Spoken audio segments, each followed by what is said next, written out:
Hello everyone, I Anup welcome you all to our YouTube channel। आज के session में हम लोग एक बहुत ही खूबसूरत सा कॉन्सेप्ट सीखेंगे और ये कॉन्सेप्ट बेसिकली एक फिजिक्स का कॉन्सेप्ट है और वो फिजिक्स का कॉन्सेप्ट हम लोग कैसे एक ज्योमेट्री के क्वेश्चन में यूटिलाइज करके लिंक करके क्वेश्चन सॉल्व कर सकते हैं, वो ये सेशन में हम लोग सीखने जा रहे हैं। जो कॉन्सेप्ट हम लोग आज फिजिक्स के बारे में बताए हैं, कॉन्सेप्ट ऑफ फिजिक्स, वो कॉन्सेप्ट बोलते हैं हम लोग torque balancing. Torque balancing concept है। तो पहले हम लोग आज के सेशन में ये टॉर्क बैलेंसिंग सीखेंगे कि टॉर्क बैलेंसिंग कैसे करते हैं, and then we will see कि ये जो कॉन्सेप्ट टॉर्क बैलेंसिंग है इसको हम लोग कैसे एक ज्योमेट्री के क्वेश्चन में, कॉम्प्लेक्स क्वेश्चन को भी आसान तरीक़ा से सॉल्व कर सकते हैं। तो आज का जो सेशन है वो छोटा सा है, एक सेशन है जिसको हम लोग मास पॉइंट थ्योरम भी बोलते हैं। सो आई होप कि अगर आपको ये थ्योरम पता नहीं है then you are certainly going to enjoy this session, and if you like our video do share with your friend and subscribe to our YouTube channel. Also पे एक वेबसाइट है जो कि ये आपको डिस्क्रिप्शन बॉक्स में मिल जाएगा। तो वो टीचमेंट पे मैं सैटरडे और संडे को फ्री क्लास लेता हूँ जिस पे हम लोग कुछ नया concept about maths and science देखते हैं। तो you can also follow me on Teachmint for learning some new concept. तो चलिए स्टार्ट करते हैं आज का अपना सेशन, जो कि सबसे पहले जो होगा टॉर्क बैलेंसिंग के बारे में। तो ज्योमेट्री की स्टार्ट करने के पहले हम लोग ये फिजिक्स का जो अभी बताएं कॉन्सेप्ट वो सीख लेते हैं कि सपोज एक अपना स्केल है, कोई भी एक स्ट्रेट लाइन स्केल मान लीजिए, और ये स्केल पे हम लोग एक एंड पे एक वेट डाल देते हैं। सपोज करिए 5 kg वेट इधर हैंग कर दिए। इसके अबाउट एक पॉइंट है, इसके अबाउट हमको ये स्केल को बैलेंस करना है। तो हम लोग क्या करेंगे कि इधर एक वेट डालेंगे। अब ये वेट कितना होगा, सपोज मान लीजिए 8 kg है और ये बैलेंस में, तो ये डिस्टेंस और ये डिस्टेंस का रेशियो क्या होगा। जैसे मान लीजिए ये ए है, ये बी है और ये सेंटर है ओ। ओ के अबाउट में बैलेंस करना है। तो इसमें कौन सा कॉन्सेप्ट आता है, इसमें कॉन्सेप्ट है फिजिक्स का जिसको हम लोग बोलते हैं टॉर्क बैलेंसिंग। टॉर्क को बैलेंसिंग करने का, ठीक है, टॉर्क बैलेंसिंग एक कॉन्सेप्ट होता है। ये 5 kg क्या करेगा, ये स्केल को इधर घुमाने का कोशिश करेगा, ठीक है, एंटी क्लॉकवाइज, और ये 8 kg ये पॉइंट के अबाउट में किधर घुमाने का कोशिश करेगा, क्लॉकवाइज में। तो सपोज करिए कि ये टॉर्क T1 है और ये टॉर्क T2 है। तो बैलेंस के कंडीशन का मतलब क्या हुआ, बैलेंस का मतलब क्या हुआ कि दोनों टॉर्क इक्वल हो जाएंगे। तो टॉर्क 1 और टॉर्क 2 जब इक्वल हो जाए तो ये बैलेंस हो जाएगा स्केल। अब टॉर्क का जो फॉर्मूला होता है वो होता है ये वेट इंटू ये डिस्टेंस मान लीजिए x है और ये डिस्टेंस y है। तो 5 इंटू एक्स T1 हुआ और 8 इंटू वाई T2 हुआ। तो यहां से x बाई वाई क्या आ जाएगा, 8/5। 8/5, ये देखिए ये आ गया कॉन्सेप्ट। ये रेशियो हुआ। रेशियो का मतलब क्या हो सकता है अगर x का डिस्टेंस मान लीजिए 16 रहता, 16 सेंटीमीटर मीटर कुछ भी, तो y कितना रहता, डबल है इसका 16, तो y भी डबल रहता, मतलब 5 टू 10 सेंटीमीटर रहता, ठीक है। देखिए अभी रेशियो दोनों के बीच में क्या है, 8:5 का। तो इसको हम लोग बोलते हैं टॉर्क बैलेंसिंग। एक और क्वेश्चन कर लेते हैं, आपका कॉन्सेप्ट क्लियर हो जाएगा। सपोज ये ए बी एक स्केल है, ठीक है, और इसके अबाउट में हमको यहाँ करना है, इधर हम दिए हैं 3 kg और इधर सपोज कर रहे हैं हम लोग 7 kg, ठीक है, ओके। अब इसका डिस्टेंस ए बी जो दिया हुआ है, ए बी का डिस्टेंस दिया हुआ है 30 सेंटीमीटर। हमसे पूछा है एओ का डिस्टेंस बता दीजिए। तो इसको कैसे सॉल्व करेंगे, एओ का डिस्टेंस, तो इसको अब एक्स और वाई लेके सॉल्व नहीं करेंगे, ठीक है। हम लोग को कुछ अच्छा सीखना है, बार बार एक ही मेथड से। अब बहुत लोग क्या करेगा, इसको एक्स ले लेगा, ठीक है, और इसको वाई ले लेगा और सॉल्व करेगा, बट ठीक है वैसे भी आप कर सकते हो, but we have to learn some new thing. हमेशा कुछ अच्छा नया सीखते रहना चाहिए। अभी क्या बोले कि टॉर्क बैलेंसिंग क्या करेंगे कि ये जो आएगा ये आएगा 7 और ये इस 2 3 में बढ़ जाएगा। मतलब ये डिस्टेंस अगर 7 हुआ तो ये डिस्टेंस कितना होगा 3 हो जाएगा। ठीक है, मतलब टोटल जब अगर ए बी 10 है तो उसका ये पार्ट कितना आएगा 7 आएगा। तो 10 में 7 आएगा में कितना आएगा 10 में जब ये 10 है ये 10 है तो ये कितना आएगा 7 आएगा। अभी इसको 30 बोल रहा है, कितना बोल रहा है 30, मतलब इसको 3 से मल्टीप्लाई क्यों, मतलब इसको भी 3 से मल्टीप्लाई करना पड़ेगा, मतलब ये कितना हो जाएगा 21। आप रेशियो प्रोपोर्शन सॉल्व कर सकते हैं but this calculation should be very fast, वो आपके माइंड में होना चाहिए। ठीक है, एग्जाम्स पॉइंट ऑफ व्यू के लिए ये सब कैलकुलेशन माइंड में होना चाहिए। अब आप ऐसे बार बार आप ये नहीं लगा सकते हो कि 7/10 is equal to x/30, answer वही आएगा, आंसर वही आएगा x इज इक्वल टू 21। ठीक है, अगर आप इनिशियल स्टेज में पहला एक दो क्वेश्चन कर रहे हैं तो बढ़िया है, बट विथ प्रैक्टिसिंग ये सब चीज आपके दिमाग में होना चाहिए। 10 जब 30 हो रहा है मतलब 3 टाइम्स स्केलिंग किया हुआ है तो 7 कितना हो जाएगा 21।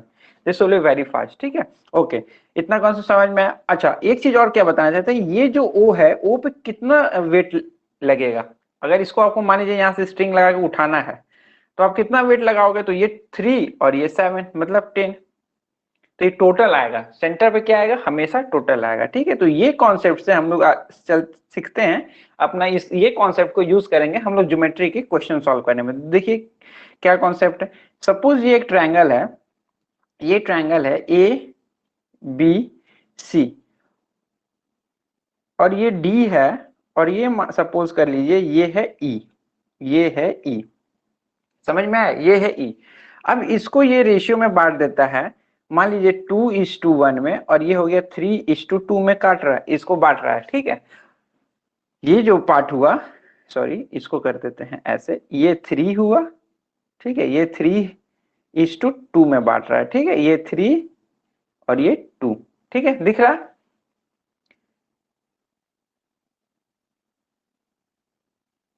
ओ शिट क्या हो रहा है, हाँ ठीक है, ये 3 है और ये 2 में बांट रहा है। ठीक है, अब हमसे पूछ रहा है AD:DC, जो भी निकालना है निकाल लेंगे। ठीक है, देखिए कैसे निकालेंगे। सबसे पहला चीज मैंने बोला कि ये अगर 2 है, ये अगर 2:1 में बांट रहा है तो आप ये जो ये ई है, ठीक है ये ई है, तो आप इसको सिर्फ देखिए और BD को भूल जाइए, ये O है मान लीजिए सेंटर पे O, BD को भूलिए, AE को देखिए, AE को देखिए, ए O कैसे उसको डिवाइड कर रहा है 2:1, तो आप बोलोगे सर हम 2 पे E पे क्या करते हैं 2 को बैठा देते हैं और ये 1 जो है ये A को बैठा देते हैं। यही अभी हम लोग टॉर्क बैलेंसिंग में सीखे, टॉर्क बैलेंसिंग में हम लोग क्या देखे, देखिए ये अगर 7 था तो 7 को आप यहाँ लेके आ गए, या ये 7 को यहाँ लेके आ गए और ये 3 को यहाँ लेके आ गए, यही टॉर्क बैलेंसिंग में देखें। ठीक है, अब बी और डी को देखिए, अच्छा उसके हिसाब से यहाँ O में कितना आना चाहिए था, 2 और 1 3 आना चाहिए था, 2 और 1 3 आना चाहिए था। ठीक है, ओके, अब देखिए यहाँ देखिए BD को देखिए, BD के हिसाब से ये 3 इधर है तो यहाँ 3 आ जाएगा और ये 2 के कारण यहाँ 2 आ जाएगा, तो सेंटर में कितना आना चाहिए 5। अब एक स्टूडेंट पहले क्या किया, AE देखा तो बोला कि सेंटर O पे 3 kg आना चाहिए, आप kg याद रखिएगा, और BD दूसरे स्टूडेंट BD को पहले देखा और बोला कि वहां 5 आना चाहिए। अब दोनों एक दूसरे को बोल रहे कौन सा ये गलत है, वो केस में क्या करने का, हमेशा याद रखने का, जब 5 और 3 या कुछ अलग अलग वैल्यू आए तो इसको हमेशा हम लोग क्या करते हैं मल्टीप्लाई करके उसका एलसीएम लेके रख देते हैं। एलसीएम छोड़िए, आप मल्टीप्लाई करके वो वैल्यू सेट कर दीजिए। तो हम क्या करेंगे हम यहाँ क्या करेंगे 15 सेंटर पे बैठा देंगे, कितना बैठा देंगे 15 बैठा देंगे, क्या बैठा देंगे 15। अब देखिए क्वेश्चन आसान हो जाएगा, जब अगर 5 की जगह पे 15 बैठ रहा है मतलब 3 टाइम्स मल्टीप्लाई कर रहा हूं, मतलब 3 की जगह पे क्या बैठेगा 9 बैठेगा और 2 की जगह पे क्या बैठेगा 6 बैठेगा, तो ये आपका हो गया 9 और 6 यहाँ बैठा दिए। अब देखिए ए को देखिए, ए के हिसाब से यहाँ कितना बैठना चाहिए था 3, आप बैठा कितना रहे हो 15, मतलब 5 टाइम्स मल्टीप्लाई करो तो इसको 5 से मल्टीप्लाई कर दो, ये कितना हो जाएगा 10 और ये हो जाएगा 5। तो फाइनली अब आपका जो चीज बैठा वो देखिए, ए पे है 5, यहाँ है 6, यहाँ है 10, यहाँ है 9, और देखिए आप अब मैच भी करिएगा तो आ जाएगा। देखिए अच्छा सी पे अब कितना वैल्यू आएगा, अगर सी पे पूछेंगे कितना आएगा तो आप बोलोगे सर बी पे 6 है, सेंटर में 10 है, मतलब यहाँ 4 आना चाहिए, तभी तो 6 + 4 10 होगा। इधर से भी आप देखोगे तो वही आएगा 5 और 4 ऐड करके 9 आएगा। ठीक है, अब हो गया आपका क्वेश्चन आसान। अब अगर आपसे कोई पूछे कि बीई इज टू ई4 बोलिए, तो आप बोलोगे बीई पे 6 है, सी पे 4 है, मतलब ये 4 यहां आ जाएगा और ये 6 यहां आ जाएगा। तो बीई अपॉन ई सी कितना आ जाएगा? This will come out to be 4/6 that is 2/3। Ratio निकल गया। अगर वही रेशियो अगर यहाँ निकालना पड़े इसमें, तो देखिए यहाँ 4 है तो ये 4 हो जाएगा, यहाँ 5 है तो ये 5 हो जाएगा, तो 4:5 का रेशियो बन गया। अगर ये क्वेश्चन को आप सिमिलैरिटी से सॉल्व करने जाओगे तो ये क्वेश्चन हो जाएगा बहुत ही लेंदी। ठीक है, अब देखिए ये क्वेश्चन को एक और इतना झमेला करने से अच्छा था कि एक इसको सिंपल वे से ये याद रखिएगा। ये तो कॉन्सेप्ट था, अभी देखिए इसको कितना इजीली वे से सॉल्व किया जा सकता था। वही क्वेश्चन सॉल्व कर रहे हैं, लेकिन इसका एक चीज आपको बोलेंगे वो याद रखिएगा, वो मेथड में हमेशा सॉल्व करने की कोशिश करिए। ए बी सी, इसको मान लीजिए डी है, ये ई है, क्या बोले थे 2:1 और 3:2। हमेशा इन दोनों का सम पहले देख लिया करिए, जहां ये इंटरसेक्शन हो रहा है ना उसका सम देख लीजिए। 2 और 1 3 हो रहा है और 3 और 2 5 हो रहा है, तो पहले ही आप क्या करिए 3 और 5 का ऐसे मतलब 15 पहले ही बैठा दीजिए, पहले ही क्या कर दीजिए बैठा दीजिए। समझ में आया क्या क्या बोले? अब क्या करिए सॉरी,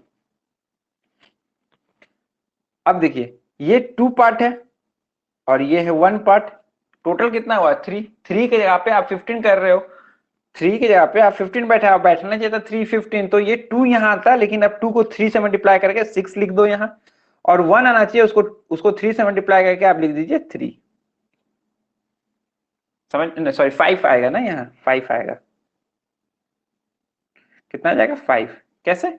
यहाँ 1 आना चाहिए था, लेकिन आपको 5 टाइम्स आप मल्टीप्लाई करके लिख रहे हो, 3 की जगह पे आप 15 लिख रहे हो। यही मेथड है, सेम यही है। यहाँ थोड़ा ये क्लमजी हो गया, आप यहाँ डायरेक्ट ही 15 पहले लिख लीजिए और उसके बाद आपका क्वेश्चन आसान हो जाएगा।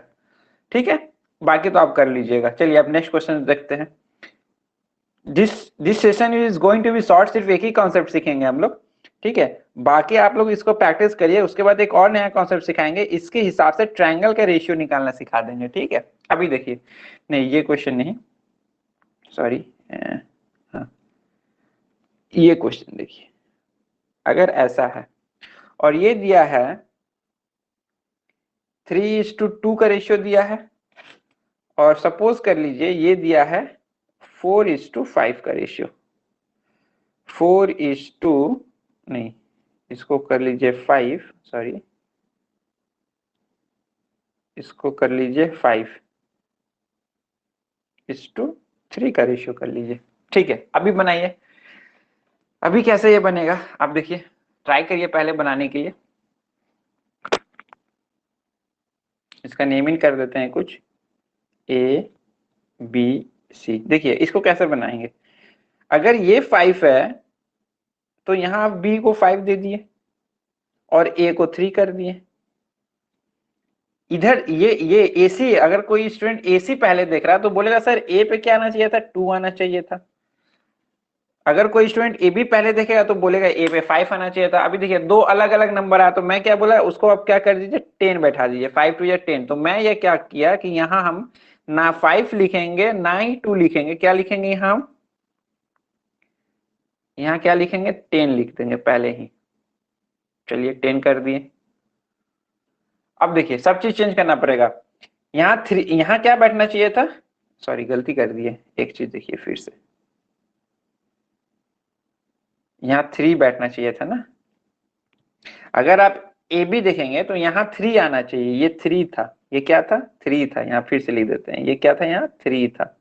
इसको थोड़ा सा जूम इन, हाँ चलिए, एक बोल रहा है 3 आना चाहिए, दूसरा स्टूडेंट बोल रहा है 6 आना चाहिए, तो क्या आना एक्चुअली क्या बैठा दें वहां कि उन लोग का इश्यू सॉल्व हो जाए, 6 बैठा दे। तो मैं क्या बोला कि यहाँ मैं 6 बैठा देता हूँ। अब मैं बोलूंगा कि ये स्टूडेंट 3 की जगह पे 6 बैठा रहा, मतलब 2 से मल्टीप्लाई कर रहा, मतलब 5 की जगह पे उसको क्या बैठाना चाहिए 10 बैठाना चाहिए। 6 + 10 कितना होता है 16, 16 आ जाएगा सेंटर में, देख लीजिए आ गया। ओके, ये स्टूडेंट 2 के जगह पे 6 बैठा रहा, मतलब क्या चीज से मल्टीप्लाई कर रहा 3 से, तो 3 को जब 3 पे सी पे बैठा था 3 पे बैठा, लेकिन उसको 3 से मल्टीप्लाई करना पड़ेगा, क्योंकि यहाँ 2 को 3 से मल्टीप्लाई किया तभी 6 आया। तो यहाँ क्या आ गया 9 आ गया, सी पे वो 9 आ गया, तो 9 + 6 सेंटर में क्या आ जाएगा 15 आ जाएगा। सेंटर में क्या आ जाएगा 15 आ जाएगा। और अब हो गया क्वेश्चन आपका सॉल्व। अब अगर ये ओ पॉइंट अगर कोई बोले कि B O upon O D, अगर ये डी है निकालने के लिए तो क्या बोलेगा, ये 15 होगा और ये 10 होगा, तो रेशियो निकल जाएगा 3:2। अगर सिमिलरली इधर कोई निकालने के लिए बोले तो ये हो जाएगा 9, ये हो जाएगा 9 और ये हो जाएगा 16। यहां से देख लीजिए 16 और 9। सेंटर में कितना आएगा, तो आप बोलोगे 9 + 16 25, इधर से देखोगे 10 + 15 तो भी 25। समझ में आ रहा है? तो ये होता है आपको रेशियो निकालने का मेथड, अगर कोई भी साइड का। अभी इसमें एक बहुत ही अच्छा क्वेश्चन नेक्स्ट वीडियो में बताएंगे कि अगर आपको बोले ये ट्रायंगल का रेशियो ये पूरा ट्रायंगल से बताइए कितना होगा। अगर ऐसा कोई क्वेश्चन दे दे तो वो भी ये प्रोपोर्शन, उसके लिए क्या है कि आपको सारा प्रोपोर्शन जानना जरूरी है, सारे साइड का प्रोपोर्शन जानना जरूरी है। तो आप एक बार ये सीख जाइएगा तो आपको क्वेश्चन सॉल्व करना आसान हो जाएगा। चलिए फिर अब एक नेक्स्ट क्वेश्चन ले लेते हैं। नेक्स्ट क्वेश्चन सिंपल सा ले लेते हैं, इसको भी सॉल्व कर देते हैं। ऐसा है कोई क्वेश्चन और ये है 3:2 और ये है 5:4 मान लीजिए। अभी क्या करिएगा, अब इसको कैसे सॉल्व करिएगा, ये हो गया ओ डी और ये हो गया ई। अब अगर हम बोल देते हैं कि मेरा बीसी का लेंथ दिया हुआ है, नहीं बीडी दिया हुआ है, समथिंग कुछ दिया रहेगा वो भी हम बता देंगे, आगे रेशियो निकाल लेते हैं, फिर बीओ निकालना होगा। ठीक है चलिए, तो अभी क्या बोलोगे आप, कैसे करोगे इसको, इसको सॉल्व करने का क्या है कि आप बोलोगे बी पे, बी ये 5 है तो सी पे हम 5 बैठाएंगे। एक लड़का देखा बीसी, दूसरा क्या बोला कि नहीं हम बीसी से नहीं हम एसी से देखेंगे, तो उसके हिसाब से ये 3 यहाँ आना चाहिए था। देखिए फिर से यहाँ कॉन्फ्लिक्ट आया 5 और 3, मतलब हम क्या बोलेंगे, ये दोनों को मल्टीप्लाई करके बैठा दीजिए 15। क्या बैठा दीजिए 15। अब देखिए इसके जगह पे 5 की जगह पे हम क्या बैठाए हैं 15 बैठाए हैं, तो 4 के जगह पे क्या बैठाएंगे, यहाँ 4 आता तो 4 के जगह पे क्या बैठाएंगे, इंटू 3 किए तो 4 3 जा 12 बैठ जाएगा। सेंटर में कितना आ जाएगा 27, 15 + 12 = 27। ओके अब देखिए ये 3 के जगह पर क्या बैठा है 15 बैठा है, मतलब 5 मल्टीप्लाई किए हो तभी तो 15 हुआ, 3 5 जा मतलब 2 यहाँ बैठता तो उसको भी 5 से मल्टीप्लाई करो तो 5 2 जा 10 यहाँ आ जाएगा। सेंटर में कितना बचेगा 10 और 15 25। बस हो गया, क्वेश्चन सॉल्व हो गया आपका। 10 और 5 25। अब आगे से पूछा एओ बाय ओई निकालिए, तो एओ हो जाएगा 27 और ओई हो जाएगा 10। देखिए ये 27 यहाँ चला जाएगा और ये 10 यहाँ आ जाएगा। समझ में आ रहा है रेशियो निकालना। सिमिलरली अगर आपसे कोई बोले कि इसका रेशियो बताइए बीओ और डी, तो ये 25 आ जाएगा यहाँ और ओडी के जगह पे ये 12 चला जाएगा यहाँ। देखिए कितना आसान। तो बीडी अगर मान लीजिए दिया हुआ है आपका, ये 37 आ जाएगा ना, मान लीजिए 370 दिया रहता और आपसे बोलता ओडी निकालने की, तो क्या कितना हो जाता ओडी 120 सेंटीमीटर। क्योंकि देखिए बीडी टोटल कितना आ रहा है, टोटल आ रहा है 37 में ये पार्ट कितना है सिर्फ और सिर्फ 12 है, तो 370 मतलब उसको 10 टाइम मल्टीप्लाई किया तो 12 को 10 से मल्टीप्लाई करके 120 सेंटीमीटर। ये रेशियो मेथड है, ये आप कर लीजिएगा। अगर आपको रेशियो पता नहीं है तो फिर ये आपको टफ लगेगा। मेरा यहाँ मेन कंसेप्ट क्या है ये वीडियो से बताने का कि ये रेशियो आपको निकालने आ रहा है कि नहीं। So student we will end our discussion here itself. ऐसा ही कॉन्सेप्ट, नया कॉन्सेप्ट सीखने के लिए you can follow me on Teachmint. Description में आपको इसका मेरा वेबसाइट मिल जाएगा। And if you want any other new concept to be learn you can comment about that in the comment section. We will be bringing our next video on that particular topic. ठीक है, अभी जो next अपना जो video आएगा वो यही concept पे रहेगा, but the concept will be how to find the ratio of a triangle. अगर ये ट्रायंगल अपॉन ये ट्रायंगल का रेशियो निकालना हो तो कैसे निकलेगा, तो उसके लिए जरूरी है ये थ्योरम जानना जिसको हम लोग बोलते हैं मास पॉइंट थ्योरम। जो आज हम लोग सीखे उसको हम लोग क्या बोलते हैं एमपीटी थ्योरम। ठीक है, मास पॉइंट थ्योरम जानना बहुत ही जरूरी है। बाकी जितना भी ट्रायंगल के रिलेटेड सब चीजें वो तो मैं ऑलरेडी डिस्कस अपने वीडियोस में कर चुका हूँ, जो कि आपको टीचमेंट के साइट पे मिल जाएंगे, वीडियो अपलोडेड है वहाँ। ठीक है, तो आप खूब सारा प्रैक्टिस करते रहे, ऐसे रैंडम कोई भी ट्रायंगल बना के दो साइड डिवाइड करके आप बनाते जाइए और रेशियो निकालिए। जब आप रेशियो में कंफर्टेबल हो जाएंगे then to find the ratio of a triangle वो भी आसान हो जाएगा। कुछ है ना, दो प्रोडक्ट करना है, ये थीटा मल्टीप्लाई करना है तो वो आसान है।